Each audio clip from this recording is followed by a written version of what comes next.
welcome you back to another episode of Combat Sports Weekly. I am Jorge Hernandez, riding solo on today's show as Jody Esquivel is actually tending to a SWAT situation. We'll maybe tell you guys about that a little bit later, but in today's show, as usual, we're going to take a look at some of the latest news, I should say, and some of the hottest topics in MMA. The very first one that struck this week as of the recording of this show, Jose Aldo is apparently, or has apparently suffered a rib injury, possible fracture. There's not 100% word that has come from the UFC, so we'll definitely talk about that more here in a little bit. Over the weekend, Saturday night, the highly anticipated fight between Shawn Porter and Adrian Broner took place. We'll have highlights from that and, of course, our thoughts on what happens next to either one of these guys in their career.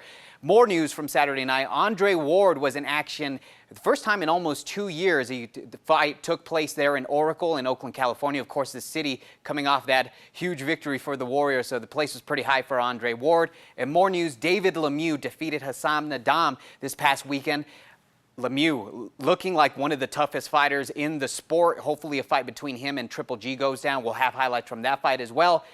Speaking of big fights and guys that are looking to make their name for themselves, Yoel Romero is taking on Machida Saturday, 27th, middleweight there at the Hard Rock Live Casino.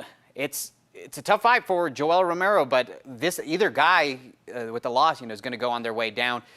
Hopefully it's not too far because both guys are pretty talented in a loaded division. Another guy that, as you guys know, I'm pretty hype on, Tyrone Spong, will be participating in Saturday night's big knockout boxing 3 event. Tyrone Spong does it all: kickboxing, boxing, MMA, wrestling, jiu-jitsu. This guy does it all, so make sure you guys check him out.